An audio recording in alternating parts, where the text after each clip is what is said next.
Hey guys, welcome back to another video. It's Meewah here. Today we're going to be going over some of the monk talent trees, specifically the Brewmaster monk talent trees that have been semi-recently changed on the Wowhead page.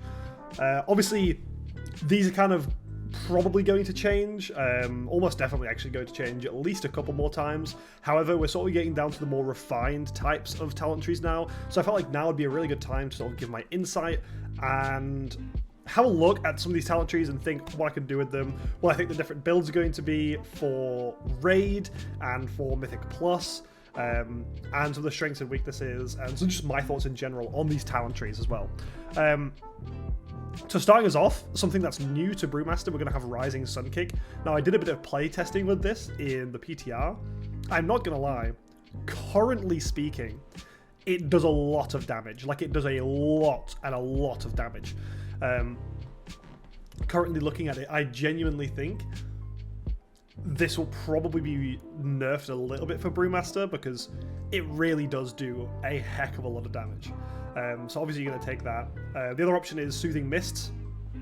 We're basically never going to take Soothing Mists ever. There's never a scenario where you want to use it. I would say unless there's a fight like Sun King Salvation that we had in Castle Nathria, again in Dragonflight, then I can kind of see a world where we might end up wanting to take it, so we can off-heal a little bit, but I don't know. Off-healing hasn't been so important as a monk, especially because if you need off-healing, you go for a paladin anyway, so this isn't really going to be a talent that you're ever really going to take. Obviously, Calming Presence is really good because of 3% damage taken. And by the way, I should probably pretense this. I'm going the Raid build first. We're going to do Raid build, and then I'll talk about the Mythic Plus build. But so far, all of this stuff is going to be the exact same in each. The left tree is most likely where it's going to be very, very similar. From here, we're then going to go into Detox. Really strong reasons why we're going into Detox is so we can get Ferocity of Zwen. It's just useful. It's good. It's kind of what you want, and it's going to open up the tree to get obviously Interrupt and Transcendence, which is really good. Next up, we're going to put a point into Disable, so we can go straight into Fort Brew really easily, and 2 points into Improved Vivify. So the reason why we don't go into Paralysis is because you don't tend to need it in raid fights. Now, granted, if there is a fight where you want Paralysis, you just swap Disable, and instead you take 1 point from Improved Vivify and spend it into reducing the cooldown of Paralysis. So it would look something a little bit more like this, if the fight needs that. And if the fight needs a slow and you're paralyzed, you just take both points out of Improved Vivify. But Improved Vivify, for me, is the only one that I see is really worth taking out of those, because it's the only one that's going to give you any benefit. So Vivify's healing obviously increased by 40% means that if you ever need to heal yourself really badly, because that's you're just dying from dots or whatever, Improved Vivify is going to be really, really useful for that. Obviously Fort Brew, no-brainer. Of course you're going to take Fort Brew. It's just so important. You have to take it. Spear Hand Strike. Obviously your Interrupt, you should take it in almost every scenario, especially because of what else it leads to. However, since you can see here, like Ferocity of Zwen and Fortifying Brew lead to everything that it would have led to anyway, there's no requirement to go for that Interrupt unless you specifically have Interrupts in the fight. So if you're going into a fight where there's no Interrupts, then don't take that talent, and you can instead take something else. If there is Interrupts in the fight, and I mean any Interrupts, it doesn't mean that it doesn't matter if there's 1, doesn't matter if there's 2, doesn't matter if there's 50. If there's Interrupts, you need to take it. It's just too important to not to like to take, especially as a tank. If there's DPS classes that would benefit more damage-wise from taking no Interrupt, it's better for the tank to take Interrupt than the DPSs to go for less damage, because the damage that you'll be getting is smaller. So therefore, for the fight, generally speaking, tanks should be the ones doing Interrupt if there's benefit for DPS to spec out of Interrupt. But yeah, pretty simple though still. Obviously, Fast Feet, pretty insane talent. And this is why Rising Sunkick I think will get changed or nerfed or something, because 70% increased damage on Rising Sunkick, and Spinning Crane Kick gets an additional 10%. It's just too overpowered. I think I don't know, that's, to me, is one of the strongest ones, because this already does a fuck ton of damage. This already does so much damage. Giving it 70% increased is a lot. To give you an idea, Rising Sun Kick was doing about the same damage as my Keg Smashes when I was testing this out. So I think it will get changed. Maybe this won't get changed, or I think what will happen is the attack power benefit for Brewmaster will go down to maybe 100%, or something lower than that, I think. I'm also going to go to Transcendence, so we can get Provoke. Well, actually, it's Hasty Provoke, which makes the enemies go faster. I would still go ahead and say that that's a really important, talent. I think the Speed Taunt from Monk is one of the huge benefits, especially when you need to move the boss quickly. It's incredibly strong for that. There's only a couple downsides. I think the one biggest area during the whole of Shadowlands where you really got messed over by having Hasty Provocation, or Provocation, sorry, was during Tarragu, doing the taunt swaps on there, but even then it's Tarragu, it didn't matter.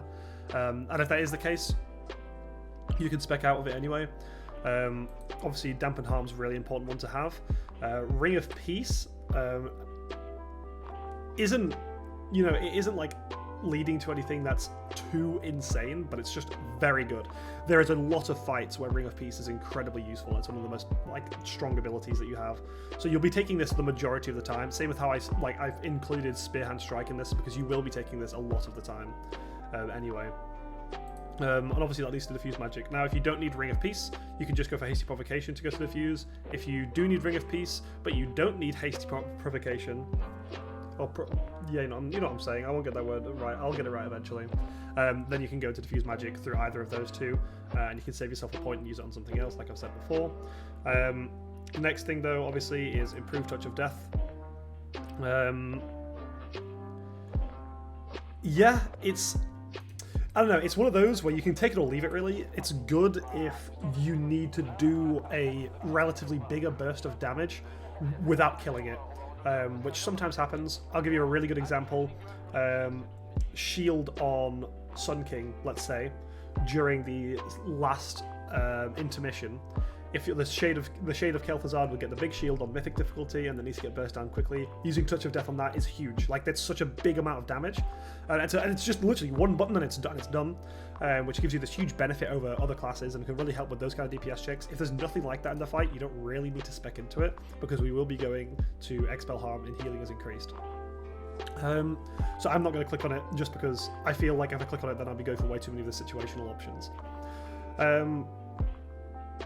Next up, we're going to talk about the Iron Shell Brew versus Expeditious Fortification. So, what is increases armor while Fort Brew is active, and increases dodge while Fort Brew is active, both by 25%. That, in my opinion, is the most useless. Iron Shell Brew is completely useless, in my opinion. So, I'll explain. First of all, as a monk, you have so little armor that getting a 25% increase in armor is basically 5% DR. Really shit, that's really low. And then the 25% increased dodge is decent. However, if you're popping a defensive like Fort Brew already, you don't need that dodge. The dodge isn't going to help you. You're already getting so much defensive capabilities from Fort Brew itself that the increased dodge is never really going to help you. Survive, that is. It will help you, obviously, but it's not going to be the determining factor whether you live or not. And second of all, it's very situational. A lot of the time you get bosses that just don't melee you for a lot of damage, so that dodge is just completely useless. If it was 25% avoidance, I would 100% be taking it, but the fact that it's just not, it just doesn't seem worth. So the armor is you get 5% DR, and against a boss, let's say that does half of its damage in melees, which is a lot, by the way. That's Jailer levels of melee damage almost. Post-nerf Jailer, that is. Then I guess it would be okay, but still, I would go ahead and say 2 minutes reduced cooldown is nuts, because it goes from a 6 minute to a 4 minute cooldown. So you're getting a 33% reduced cooldown on it, and obviously since it already gets reduced by your other abilities, this is insane. This is really, really good. It basically means that Fort Brew is something that you're guaranteed to be able to get at least 2 uses off in a fight, versus what it was before, where you would get 1, sometimes 2. This is more of a guaranteed 2, and in longer fights 3 or maybe even 4 in really long fights. you could be looking at. So I think the 2-minute cooldown reduction is just super strong. Obviously we're going to go for Strength of Spirit, which is really good, and we'll go for Celerity, which reduces the cooldown of Roll and increases your charges by 1.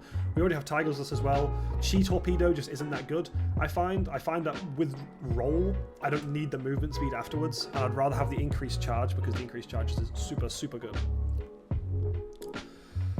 And then obviously we're going to go to the next tree. Like I said, if you don't need Ring of Peace, or your Interrupt, or Hasty Provocation, you can go into Improved Touch of Death, and if you don't need that, etc. Like, these are all situational ones. If you find that you don't need many of those, if any, you could always go Eye of the Tiger is fine, or you can go into the ones up here. But yeah, like every 10 seconds your next level 5 becomes instant is good. It means that you can literally just give yourself a really quick heal every 10 seconds, which is nice, but it's not required really. Fatal Touch. Going 2 points into that 90-second reduction on Touch of Death means that it goes on half the cooldown, which is really good, especially if there's adds in a fight, because you're able to get multiple usages of Touch of Death, which is a huge damaging ability, and it can really change the tides of fights. You know, like for a good example, if you're on Sylvanas Mythic and you go and do the arrows in P1 and it drops the adds, you can Touch of Death one of those adds really quickly and still have Touch of Death back up for one of the chains, and then also have it back for the phase 2. Like, there's a lot of usages that you can get in a lot of these fights as well. You know, Rygolon is a really good example. If you really need to kill those orbs quickly, go and Touch of Death it, and you'll be able to do that at least 2 times during the fight, which is why I think Fatal Touch is going to be super strong for those times. However, is incredibly bad if you're in a fight which has no adds and just the boss, then it is completely useless. However, there isn't many other better options to get the stuff that you need anyway, so I would probably still go it for the most part. But either way, we've got Generous Paw here, which is you and your allies get, within 10 yards, get 2% increased avoidance, up to 4% increased avoidance. Very good. Very good for raiding, actually. Incredibly good. I would go ahead and say this is arguably one of the strongest talents we've seen across all the talent trees. Because I know it's within 10 yards, but you'll find that for most really high damage parts of fights, the raid stacks up for power word barriers or spirit link totems, or just like he'll just heal better if everyone's clumped up, you know, like Sanctify, like Paladin's Light of Dawn and Mastery Effects and all that kind of stuff. The closer they are to people, the better the healing. So generally speaking, during the hard-hitting parts of fights, you'll find the majority of the time the raid is stacked up. And obviously, since you're a tank, you're going to be in melee most of the time, so the melee DPS are always going to have this. Which is insane. I'll bring this up to examples. We look at Sylvanas, phase 3, when you're on the last platform and you get everyone to stack up and you take the arrows to the outside and blow them up, and you literally just pop all these defensives to keep each other alive. It's 4% damage reduction for the whole raid on that, which is insane.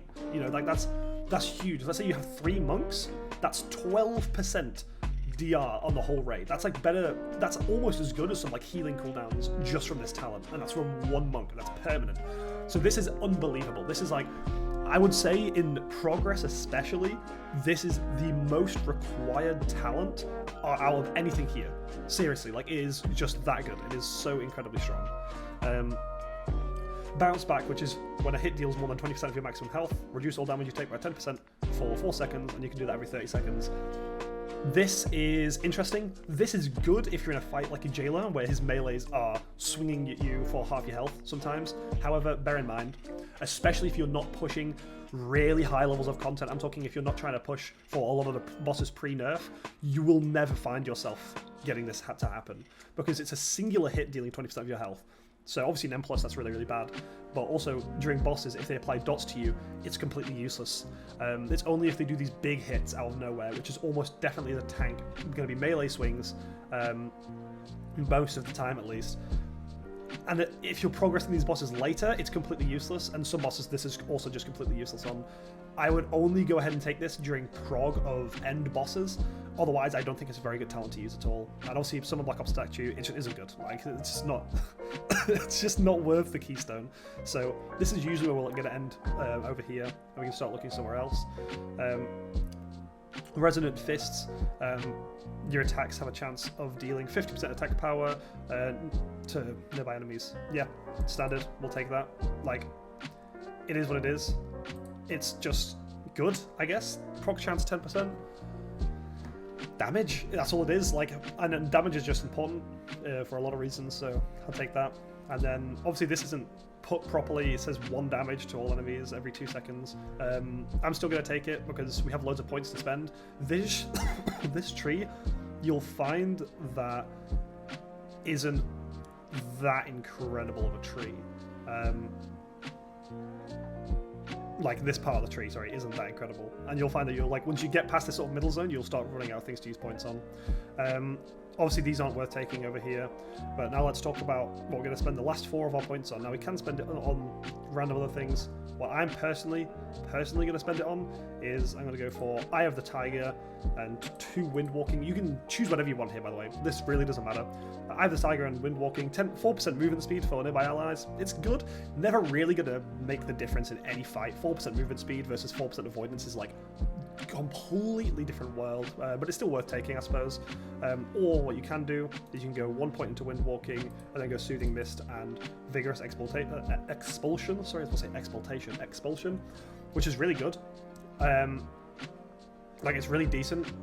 It's just a buff to expel harm. And if you find that you don't need like the Ring of Peace or something, well, not Ring of Peace, let's say you don't need the Hasty Provocation, you can just go 2 points into Windwalking or something. But yeah, you can also go for the improved roll. Grants an additional charge of roll and Chi Torpedo. I don't know how that's going to work with, obviously, Celerity. I don't know if that's going to give you 3 rolls. If it does, I'd probably go for it. That's good, but only when you need a lot of movement. But yeah, generally speaking, I'd say that this is probably what I'm going to go for at least. Just not with the Soothing Mist, probably with the improved Touch of Death. This is all around probably going to be your best. Like, this is best for a lot of different scenarios. I think that this is really good for, you know, like, I mean, you've got the Interrupt, you've got Ring of Peace, you've got Hasty Provocation, you've got improved Touch of Death, so you've got all these niche things that are, like, pushed in here, which you could easily change to get, you know, the improved roll or Vigorous Expulsion, Jesus Christ, and all these other things. The Escape from Reality, which is after you use Transcendence, you can teleport back, is so incredibly niche. If there's a fight where you need to be able to teleport away and then back straight away, go for it. Painsmith, that would be godly for Painsmith. So many other fights, you would literally never use it, because some fights you don't even use Transcendence. So yeah, I'd go ahead and say that this just isn't worth it to put like a point into unless you're really going to need it. Obviously this is for single target raid, more towards progress raid. I could have gone for maybe a tiny bit more damage here and there, but I'm not exactly sure where I could have. Probably something from like Chi Wave or Chi Burst, which are decent, by the way. And if you do end up going into this, I'm not even going to try and say the name, if you end up trying to go into this talent, I would definitely say it's worth going into one of these, because it's going to be super strong to have Chi Wave back. And what I could do actually, if I wanted to, I could go out of the improved Touch of Death, and 1 point out of Windwalking to go into this, and then Chi Wave, which I actually think this is probably better, but it's not going to be the requirement, right? Like, maybe this is better actually. Like, I don't know, it's a 50-50, it depends. If you don't need this, if you don't need improved Touch of Death, or you don't need this Hasty Provocation, yeah, I would go ahead and do that. Or if you wanted the Expulsion for the extra survivability, I'll go for that as well. Obviously this is going to give you some survivability. There's a lot of different options you can go for, really. That part doesn't matter though, really. Like, if you change what I've just done there anyway, then it doesn't really make a difference. But I'd probably say that this is like, yeah, like like, I guess you can say like the foundations I've laid for this are probably the best for this tree. Next up, obviously main tree, Keg Smash. We're going to go into all those. Those are like so standard, you have to. Now, there's a few choice nodes in here that I couldn't tell you for sure what those choice nodes would be, because I haven't fully finished playing with these, and some of them just aren't scaled whatsoever, so I don't actually know what the answer is going to be. However, there's a couple different options that I think could be really good in this talent tree. And there's 2 different builds, one of which I personally think is going to be really insane, and then the other one that like everyone else thinks is going to be really good. So I'm going to go over the one that everyone else thinks is going to be really good, and then I'll go over mine. They are quite similar, but there's one very different key factor, which I'll talk about a bit later. So Here, I'm going to put Rushing Jadewind. We don't know if Special Delivery will do more damage. I'm almost certain it won't. Rushing Jadewind is just almost definitely going to be the better option, so I'm going to put that one quite nicely. Hit Scheme, dealing damage with Blackhawk Kick increases the damage of your next Cake Smash by 10%. Stack up to 4 times. Huge. Absolutely huge. Massive damage. Cake Smash is such a huge part of your kit, and obviously with the Storm Stats last keg, it's going to be even more, so this is a really, really good one to take. Next up, Gift of the Ox. Yep, 100% take Gift of the Ox, because you will end up absorbing those with your what's it called, Expel Harm, and that's why a lot of your big sort of burst survivability healing comes from in fights, so that's a really important one to take. Healing Elixir, not bad, situational to say the least. It depends on how difficult surviving is in the fight for you. If you are really struggling in surviving, healing elixirs are definitely a good shout. If you have no problem with surviving, which as a monk, 99% of the time, you're not going to have a problem with surviving in a fight. Especially with a lot of the talents that you're able to get here. So you probably won't need to take this, but if it's a fight like Rygolon, where it really hurt, yeah, healing elixir all the way. Absolutely healing elixir all the way. Quick sip. This just looks awful. Purify 1% of your stagger every time you gain 3 seconds of shuffle. So you purify like about 3% of your stagger or so every time that you use like these abilities. Some abilities, like, I don't know, it's completely useless. It needs to be more than 1%. If it was like 5%, then it would be really decent, but no, it's really useless at 1%. Next up, Celestial Flames. Drinking from your brews has a 30% chance to coat your monk with Celestial Flames while Celestial Flames is active. Spinning Crane Kick applies Breath of Fire and reduces damage dealt from those enemies that are affected by Breath of Fire by an additional 5% on top of what Breath of Fire already gives. That is a talent that we are unable to take at the moment because we just have a much better talent there, but is still a very good talent for survivability. Yeah, really strong. It means that targets affected by your Breath of Fire are reducing damage by 10%, which is really decent at that point. 10% is like where it starts to get noticeable, really. You know, like stuff like Ardent Defender for Paladins is 15%, and that's one of the bigger defensives, so that's really good. And especially with the uptime that you'll be able to keep with Celestial Flames plus normal Breath of Fire means that your uptime on your Breath of Fire is going to be really, really, really high, which is really, really, really good. So yeah, Celestial Flames is a fantastic one. Celestial Brew, obviously, very important to have. This is also incredibly important to have, improved Celestial Brew. This is what gives you those huge Celestial Brew shields. Without this, you're losing out on so much survivability, especially burst survivability. Improved Purifying Brew, 2 charges, also staggeringly important. Like, the biggest problem I've actually got with the Brewmaster tree here is you're so forced to go on the left-hand side of the tree for any sort of survivability that the right-hand side of the tree is so dead. Like, there's so many awful options on this side of the tree. It's yeah, it's just not worth it. Nizao, really important one to take. Now we have Blackhawks Brew or Bob and Weave here, so it's either 2-minute cooldown, chug some Blackhawks Brew, and instantly refill your energy and purifier charges, and resets the cooldown Celestial Brew. Not awful, but it's not the best. Like, Bob and Weave is just insane. Like, Bob and Weave is taken over Damp and Harm in some situations, but Damp and Harm is just better for raids.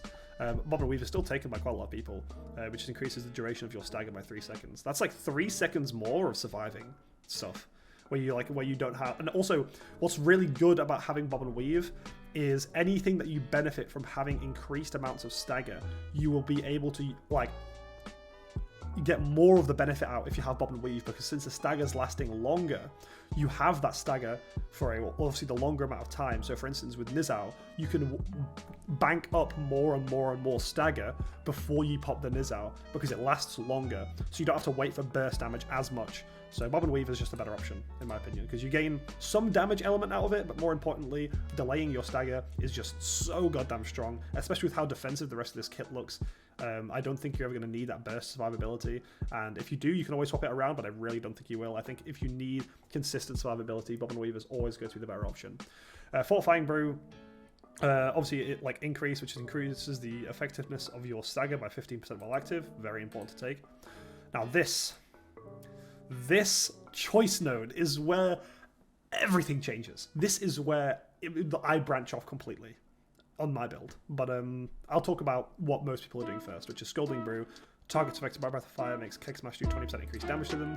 Since you have Celestial Flames, this is going to be a much more active thing that happens. I think what you find in Shadowlands is you didn't have like Breath of Fire always active, so the Scolding Brew didn't always give you that damage increase. However, I think now with Celestial Flames and obviously having Breath of Fire on the side, this is practically always going to be up. So you're always getting 20% increased damage on Kick Smash is basically what's happening, which is really good.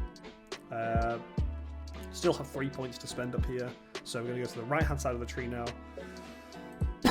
We'll put a point into Zen Meditation. Really good defensive ability. Obviously is like situational, really. I don't think, because obviously it doesn't work if you get hit meleeed. So this only works during times you're taking big damage but not in range of the boss, which is very peculiar. You don't have that often. A really good example of when this was super good was Jailer, when you would go and do one of the pillars and you jump away to go do the pillar. This was unbelievable for that. So you will need it in those scenarios, or let's say on the sausage when you're going to do the what's it called, the rings on the sausage, or Darsegne as some people call it. It was really decent to be able to just go through those rings without taking any damage while the other tank was tanking. But generally speaking, I'm mostly just doing it for the rest of the nodes here. Here, we have two options here. We have Tranquil Spirit, which is when a gift of the Ox Healing Sphere is consumed, your current stagger is lowered by 5%. Not bad, really not bad.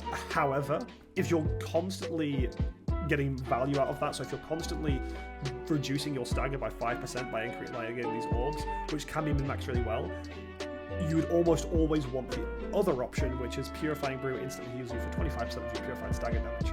The reason why I think this is really good is obviously 25% of the purified stagger damage. Let's say I have 100k stagger, which is a lot. Like, that's like a red stagger, you know, you're struggling. But it is what you get into now, especially during the harder bosses and like the more damaging bosses. You will find yourself in this 100k stagger area, really. And reducing it, obviously, using your Purifying Brew, it would then clear 50k of that, which means that you would then heal for 25k, which is a significant amount. And if you're in red stagger already, if you're in high stagger, you're already going to have lost some HP. So this is, whenever this has value, it has like giga value, you know. There is some scenarios where if you're not taking any damage, both of them are obviously useless. But I would go ahead and say that Guy Plin's Imperial Brew is probably the stronger option, because it also gives you better self-survivability, which is something that Brewmaster is the one thing that Brewmaster really lacks, is that self-survivability. Like, other than that, Brewmasters can keep themselves alive, but not during high damage elements, and I think this is really like a big change that's going to be super, super good for them. So yeah, we'll go for that. And then here we have obviously the Light Brewing, which reduces the cooldown of Purifying Brew and Celestial Brew, or gain Mastery based on your current level of stagger. Mastery just isn't good.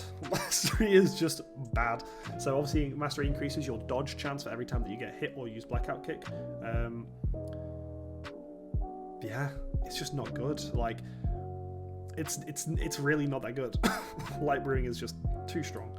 Too strong. But yeah.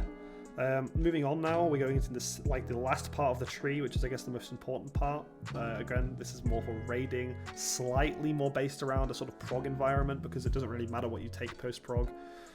Walk with the Ox, obviously vital, more damage, and you can also reduce the cooldown on Nizao.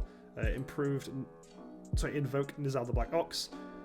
Purified stagger damage increases Nizao stomps. That's huge. Like, Huge damage. I hate the ability. I absolutely despise these, like, increases your damage based on how much stagger you have, because it just incentivizes people to just stay on high stagger for longer, which is really cringe.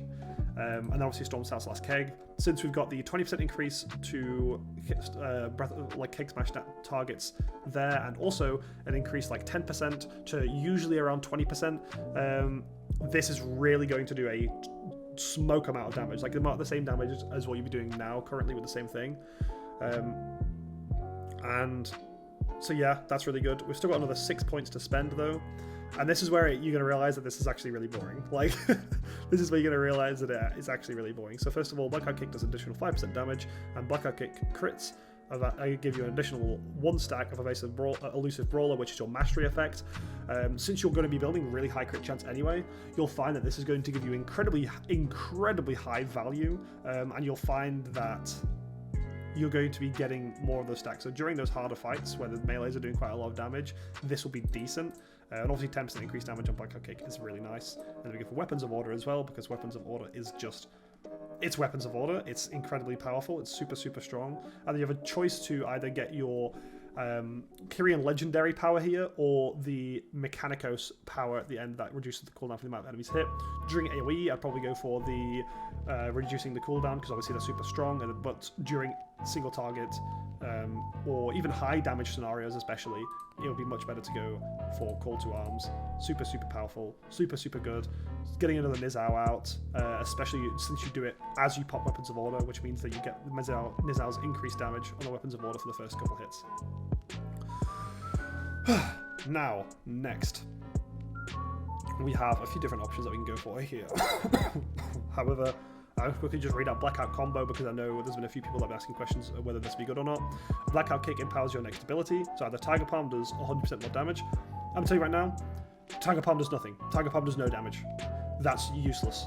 Like, the Tiger Palm effect is completely useless. Really just bad. It doesn't do any damage anyway. Breath of Fire, periodic damage is increased by 50%, and damage reduction is increased by 5%. Decent. Another increased bit of DR for your Breath of Fire. However, I don't know if reapplying it with Celestial Flames would then get rid of that 5%, because you've technically reapplied it. I'm not sure how that would work, but yeah, okay. And then Keg Smash reduces damage on your brews by an additional 2 seconds. Good in prog, like, but outside of prog, that's really useless. And some fights, and especially some parts during prog, it's completely useless. And Celestial Brew gains up to an additional 3 stacks of Purified Chi. Decent, but I don't know if that would go over the cap. If it did go over the cap, that'd be okay. If it didn't go over the cap, that'd be kind of bad. And then Fortifying Brew pauses stagger damage for 3 seconds, which is actually really good. Like, actually really good. But isn't 100% what, in my opinion, is the, oh yeah, you definitely have to take this sort of thing. I would go ahead and say during prog, heavy damage prog fights, this could be okay. However, you, with the rest of this kit right now, and with how absurdly strong Brewmaster is, you really don't need that extra survivability. Like, I severely doubt with so many of these choices and how strong it is that you need that survivability, and instead you might actually just want to go for a little bit more damage. And you have a few options here. So let me just go over the few options that you've got here. You can either go for the Blackout Combo for the extra survivability, cool. And then if you do that, I would highly suggest going into Fluidity of Motion, which reduces its cooldown by 1 second, and its damage is increased by 10%, because it means that you're getting those powered abilities a lot more, and that's really decent. Other option is you go into Bone Dust Brew, which is obviously really strong on a 1 minute cooldown, which means that you get to use 2 uses for every Weapons of Order, and you line it up with every Weapons of Order, which is incredibly strong and very good, especially if there's any sort of AoE in the fight, and is what I personally am going to go. And obviously you have the choice of going for High Tolerance, which gives you staggers 2% more effective at delaying damage, and you gain 5% haste based off your up to 5% haste based off your current level of stagger, which can go up to 10%. But so this is High Tolerance is a talent that you've basically always taken, and it's really decent because it gives you haste when you have high stagger, meaning that during harder situations you get this big burst of haste, which is incredibly strong. And obviously the stagger is 2% more effective at delaying. However, like I've said, I don't think survivability is ever going to be a problem. With the builds that you're able to go, I don't think you're ever going to struggle survivability-wise. I could be absolutely wrong, but I don't think I am. If you really feel like you are struggling with survivability on Brewmaster Monk, I would highly suggest going into some of the talents that are going to keep you alive and changing some of these around, but I really don't think you will struggle at all. So yeah, I'm just going to go for, personally, Bone Dust Brew, and either I could go for Fluidity of Motion, which would be really good. I could go for the Keystone at the bottom, which is, obviously you can either go for Bountiful Brew, but that's not great. Bountiful Brew isn't fantastic, really. I'm not a massive fan of it, especially because as a Brewmaster, you actually do have burst windows, really, with your Nizals and your Weapons of Order. So outside of your burst windows, not really doing anything, you know? So the Bountiful Brew wouldn't be too useful. Obviously, the other option is Bone Dust Brew. Shadow damage or healing is increased by 20% when Bone Dust Brew deals damage. Its cooldown is reduced by 0.5 seconds. Unless you were able to consistently get an extra use out of this, I wouldn't do it, because you want to line it up with your Weapons of Order. And your Weapons of Order is obviously on a 2-minute cooldown. So if you're not lining it up with the Weapons of Order because of that, let's say it goes down to 45 seconds from 1 minute. You get like 15 seconds reduced cooldown. That means you wouldn't be able to use it with Weapons of Order every time, or you'd have to delay Weapons of Order to be able to get it off. Now, if you're able to delay it to 40 seconds, completely different story, because then you'd be able to get, if you spam used it, you'd be able to get the, you know, Bone Dust back for like the third Bone Dust for the Weapons of Order, which would be incredibly useful. But otherwise, not a very good option. So that's a maybe. Obviously, another option that you have is either Dragonfire Brew, which is after using Breath of Fire, you do it 2 additional times, and Breath of Fire damage is increased by 100% based on your level of stagger. Or Breath of Fire ignites your right leg in flame, causing Blackout Kick and Spinning Crane Kick to deal on 100% additional damage as fire damage and refresh the duration of Breath of Fire on your target. Good. 100% damage on Spinning Crane Kick is really fine, actually. Like, it's decent, but it's not everything, really. I personally, I'm going to go for Fluidity of Motion, because that actually does give you some sort of level of survivability as well. Granted, you can go for the option above that increases the damage by 20%, and it strikes 2 targets. The reason why I like reducing the cooldown is because the more usages you get out of your Blackout Kick, obviously the more stacks of your Mastery that you get, the more attacks that you're going to dodge, which is really useful. And obviously 10% increased damage is nice as well, and it means that you don't end up having to spend too much of your energy, which could end up being a problem, but I don't think it will personally, because you just have so many things to be able to use, rather than having to like spam Spinning Crane Kick or Tiger Palms. So yeah, there's a bunch of different options, a bunch of things you can change. I would say this is probably the standard, what people are looking at. I personally think this is the best standard wise. Like, this is like very like easy to play. It's very good at everything, really. There's no scenarios where it's bad. My personal changes to the tree aren't even that big, really. Aren't even like humongous or anything. What it really is would be going for the Scolding Brew change, but going onto the Salbim's Strength, so you get a Breath of Fire every time that you use Keg Smash, and then taking the point out of Fluidity of Motion and putting it into Dragonfire Brew, so your Breath of Fire does more damage and based off your stagger, and also does 2 additional smaller Breath of Fires. And basically what you want to do is you just spam Breath of Fire. So you Breath of Fire, Keg Smash, Breath of Fire, Blackout Kick, obviously Rusting Jade would pre all of this, you know, and then basically just spam use Breath of Fire.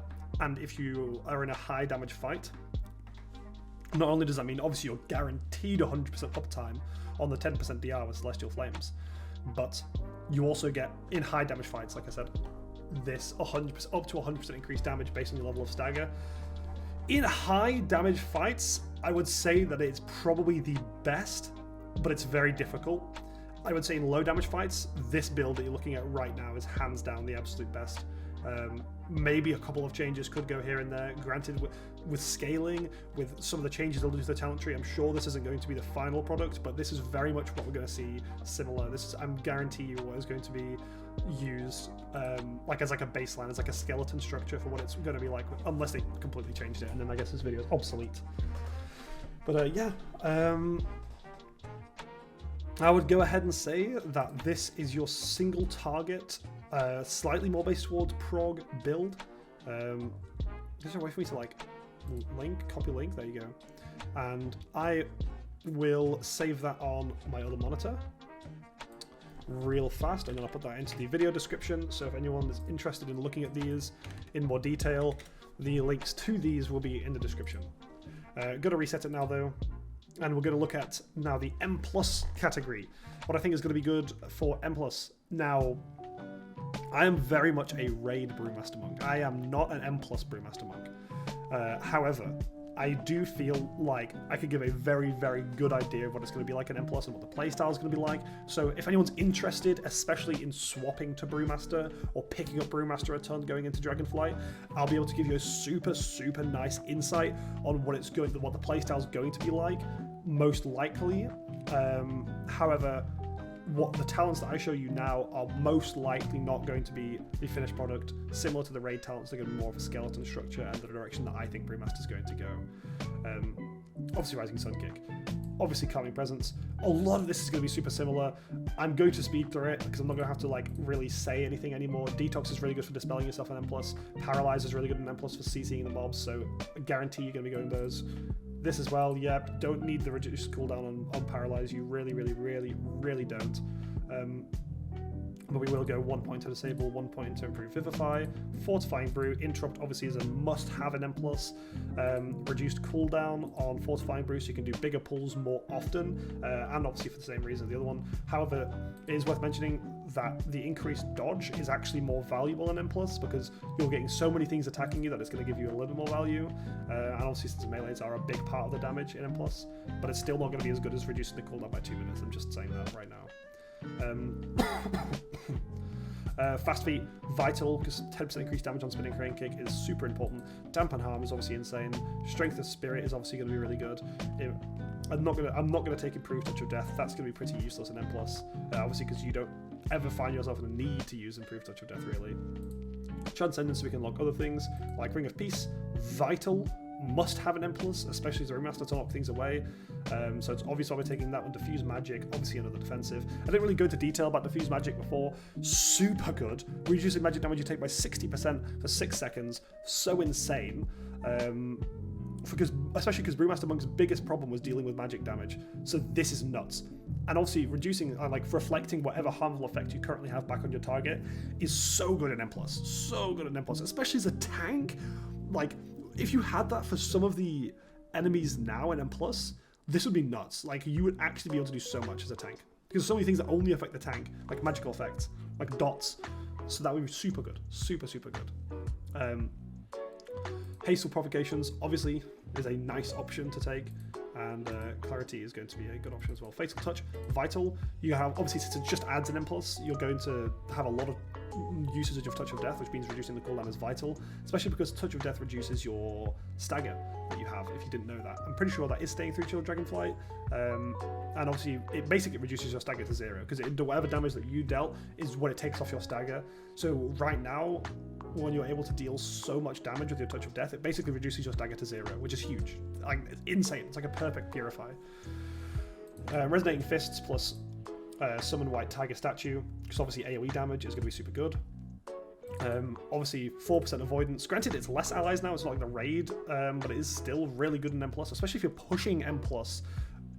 You'll know, especially if you're ever doing pushing M+, you'll learn or you'll know that avoidance is such an incredibly powerful tertiary stat, to the point where there is people that almost take avoidance over like better gear, like stats-wise, because the avoidance is just so good in high M+ pushing. It's so vital. You know, I've even spoke to people that do like sort of really high M+ pushes in my guild, and from other people that I've met, you know, people that are like top 50 world, top 10 world, and all this kind of stuff, and when they're talking to each other about, you know, doing these high keys, they'll ask each other, oh, so how much of avoidance have you got? Like, it's such a big thing. It's so important. So it's really good to be able to give that to your whole team. Really, really, really nice. We obviously still have a bunch of points left. We can put these points into a lot of things. We can go for the wind walking, but it's just useless in N+, really. Because there's not really mechanics you have to move out of all too often. So what I will say is for the increased survivability, we'll go into Vigorous Expulsion. I said it, look at that. Which is going to be really nice. Grace of Crane. I don't think that affects shields. If it did, it would be okay. Especially with the stuff that we get to take later on, but like still not too vital really. Again, you could go for Escape from Reality, but it's just not all that good. Bounce Back is going to be useless because all the enemies that are hitting you with small hits, and it's never going to do 20% of your max health.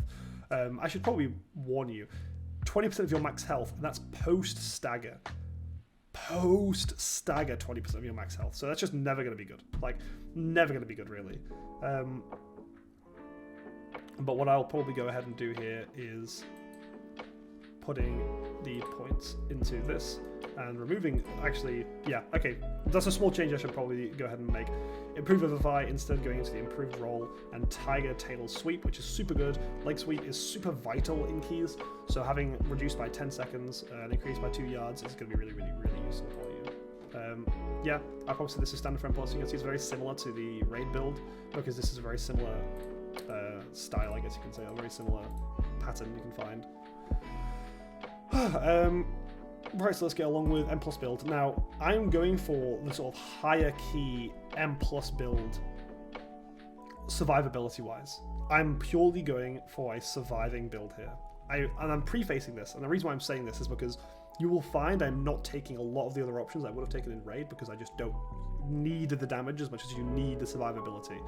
Because in M+ especially, and what we've seen from Shadowlands is, it doesn't matter how much damage a tank does. If a tank can survive, the DPS will do enough damage to be able to carry the key. Like, granted, I'm not saying the tank should just do 0 damage, but because like tank damage is important, but your DPSs will do the damage for you. If you survive as a tank throughout the entire key and you're able to do these huge pulls, you will time it, you know? So it's like your survivability is equal to how much damage you can do, because if you are so survivable that you can pull twice as big packs as another tank, but that tank just does like 5 times the amount of damage that you does, it's actually not going to affect the key at all. Like, there's no difference, because you're able to pull more, which means that the mobs die quicker, versus the tank that's just able to do more damage by himself, but he still has to pull these really small packs and force the healer to spam healing. So with this is going to be a very survivability focused build. Special Delivery is better option now, because obviously drinking with your brews has a 100% chance of basically just drinking with your brews, tosses a keg high into the air that lands, doing damage to all enemies and reducing their movement speed by 50% for 15 seconds. Really decent if you need to kite, which as a monk you probably will. So I would go ahead and say this is a good option, Special Delivery. However, obviously if you don't feel like you need to kite, you can just go Rushing Jadewind. For now, I'm just going to click Rushing Jadewind. Next option is obviously Healing Elixir, which gives you a 15% heal every 30 seconds, and you have 2 charges of it. Yeah, I'm going to go ahead and take it for M+. Like, that's good for M+. Like, 15% heal every 30 seconds, I'll take it. Like, you can like sort of stack them up 2 charges, so yeah, good for M+, especially because you want that sort of like level of consistent healing. And more importantly, we are going to go both of these very, very important options, which is the Gift of the Ox, summoning Spheres, and Hit Scheme, giving you more increased damage on Keg Smash, which is still very good. Like, as obviously Keg Smash is still good for most of your damage. Celestial Flames, again, vital to go Celestial Flames, really. Absolutely vital to go Celestial Flames. Really strong, and that's going to give you so much DR throughout the entire dungeon, especially because you could put it on Spinning Crane Kick, so you'll get always value out of it. Celestial Brew, and improved Celestial Brew, and improved Purifying Brew. Really, really good. I'm not going into Staggering Strikes, because they would have to change it, right? They'd have to change how much stagger, they'd have to give you a number, but I don't think it's ever going to be good. I don't think it's ever going to be good. Breath of Fire, yep. Easily, yep. Now here's where I'm going to branch off a little bit. Actually, first let me just do these. Purifying Brew, yep. Bob and Weave, yep. Nizal, yep. Very standard options, very obvious options. This is where I'm going to branch off a little bit, I think, from the normal path, I guess you could say. So, a lot of people go for Scolding Brew here for the extra damage because it's really good. I'm actually going to go for the Syllabus Strength.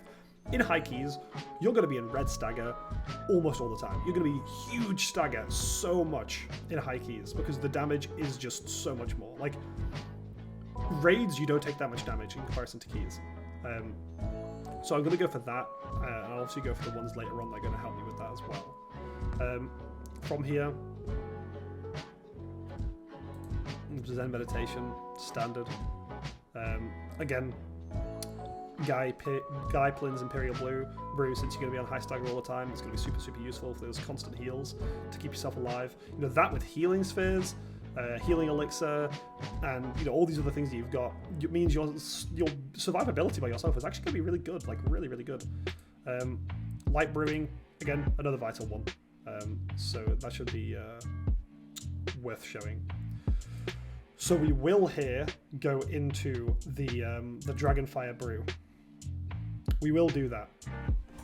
Just because I think you're going to be in such high stagger all the time, you're always going to have value of this. And it's obviously the AoE, and it's obviously keeping up Breath of Fire even more often than it currently is with everything else, so it's basically 100% now. High tolerance, yeah, really, really good. Really, really, really good. Bone Dust Brew, again, another really good one for AoE. And I will go ahead and say, since we're not going to be taking the ones over here, which I'll explain in a second, that we're probably going to go for either Bountiful Brew or maybe these two could be interesting, honestly. Probably see Attunation. There you go, Attunation, or however you say that. It's probably going to be, at least in my opinion, probably the better option. Walk with the Ox. Actually, I'll quickly go for over here. So each time you dodge or an enemy misses you, reduce the remaining cooldown on your brews by 0.5 seconds with a 3-second cooldown.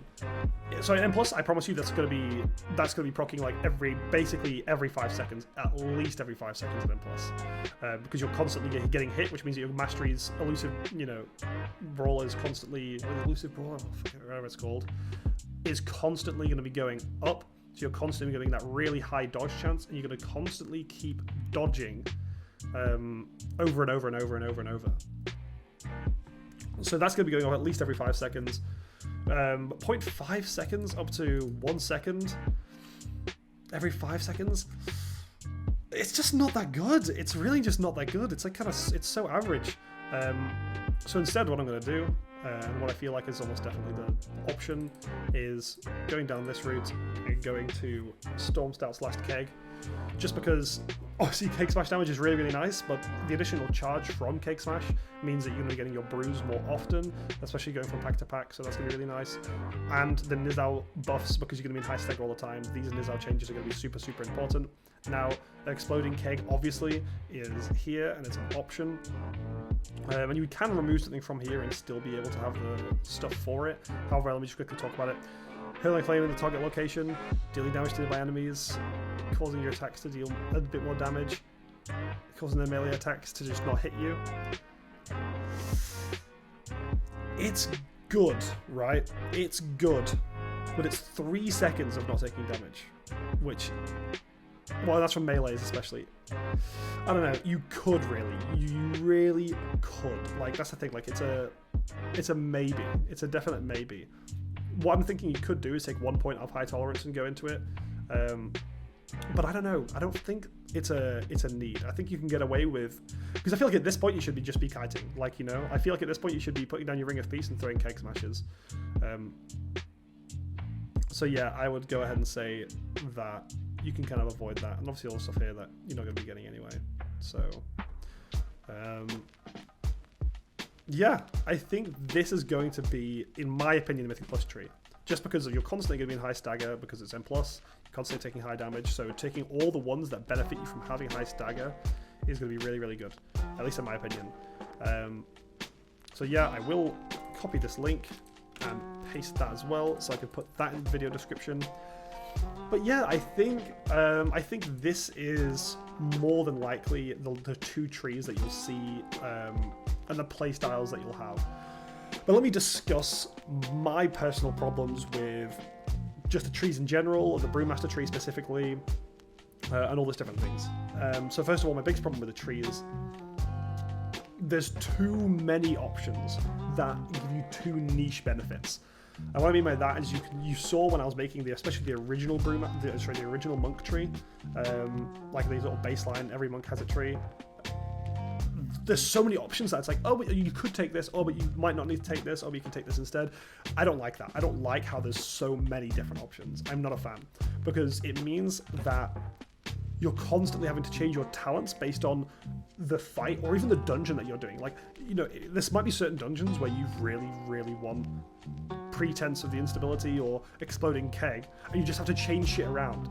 And I really hate that. I think it's such a bad way to do things. Like, I like the idea of min-maxing, and I like it a lot, but I don't like how a lot of these talent trees are very, very, you know, yeah, they're just not, I don't know. I'm just not a fan that you have to change them to get maximum benefit. Like, for basically every single fight that you go into. Why is my camera focusing? Come back to me, please. Hello? Don't just go back into the middle. There we go. I just don't like how much you can change it. It's not a fan for me.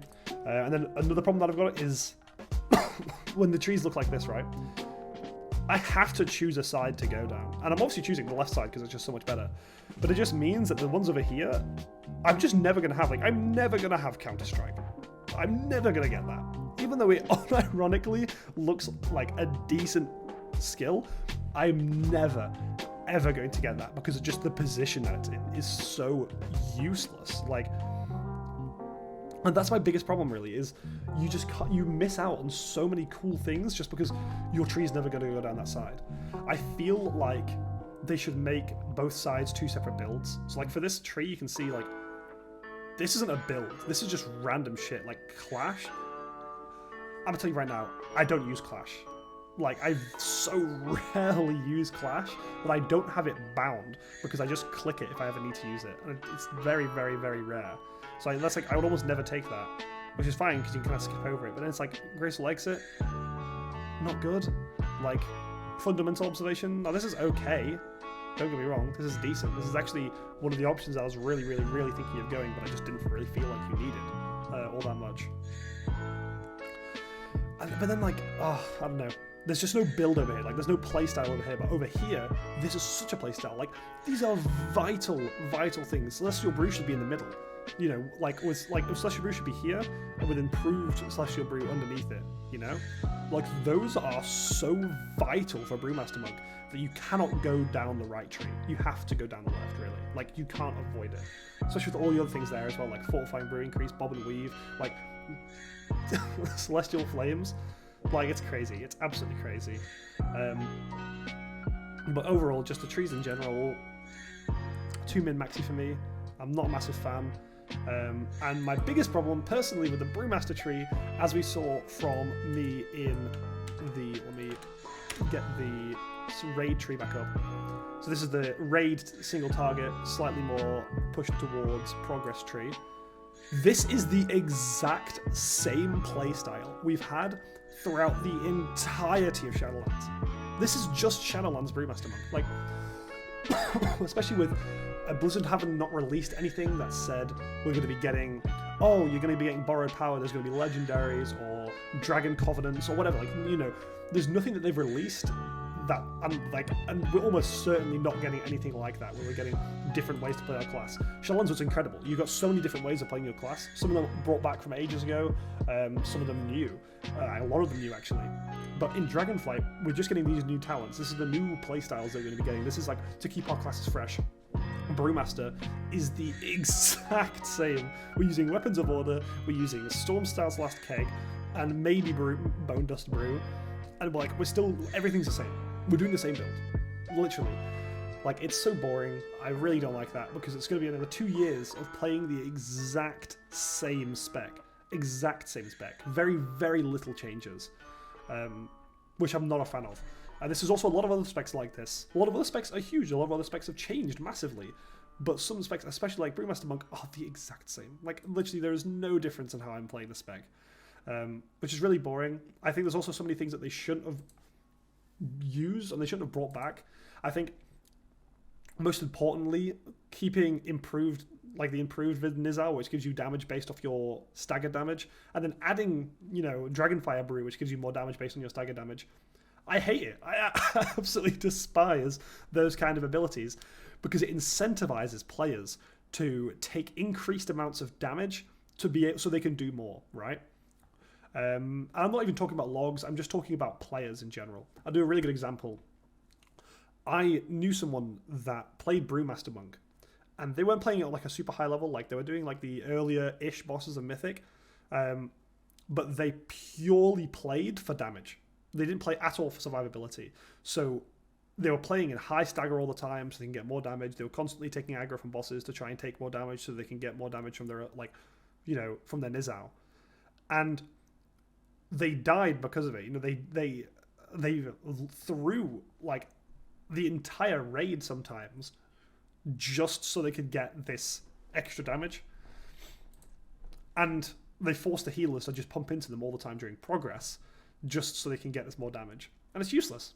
It's completely useless. Incentivizing players to do that as a tank is awful. Like, it's the one thing you don't want. I like the idea of it, but it just doesn't work with human nature, you know? Like, the idea of, like, successfully tanking gives you, and, like, being able to tank on the edge and, like, pushing yourself to your limits gives you more benefits. However, that's not how the majority of people are going to play it. And that's why I don't think it's healthy for the games or tanks in general. Because right now, the difference between a completely awful, useless Brewmaster versus a good Brewmaster is really big, because one takes a shit ton of damage and the other one doesn't. Because one of them's trying to deal extra damage like by like padding with this Nizal stuff, and the other one isn't. So, and they just brought it back with obviously Celestial Flames as Dragonfire Brew. So I'm not a massive fan. I don't think this is like, overall, I'm not excited to play Brewmaster because it's the exact same as what it is right now. And yeah, it's just not fun. I'm not looking forward to it. But it is looking incredibly powerful. I would say Brewmaster right now has so many options for abilities. I could get rid of these. If I really need survivability, I could get rid of so many of these and get into so much survivability, I'm unkillable completely. But my damage would just be negative. So I think Brewmaster's probably going to be, as normal, a top 2 tank. Very easily a top 2 tank. Granted, all the other tank specs could change, but this is my current opinion on it. I do think Brewmaster is going to be one of, if not the best tank in the game. But we'll have to see. We'll have to see what changes. But for now, that's gonna be it. If you've made it all the way to the end, absolutely congratulations. Link is in the description for both of these talent trees if you want to go and check them out. But yeah, things might change. I'll make an update video. I might make some tweets on it. And on my live stream, if you have any questions, you can go to twitch.tv /Meewah_, and I'm live a few times a week, getting into a schedule. So if you have any questions, feel free to drop me a stream or leave a comment, and I'll answer every single one of them, I promise. But anyway, thanks for tuning in. I'll see you guys later.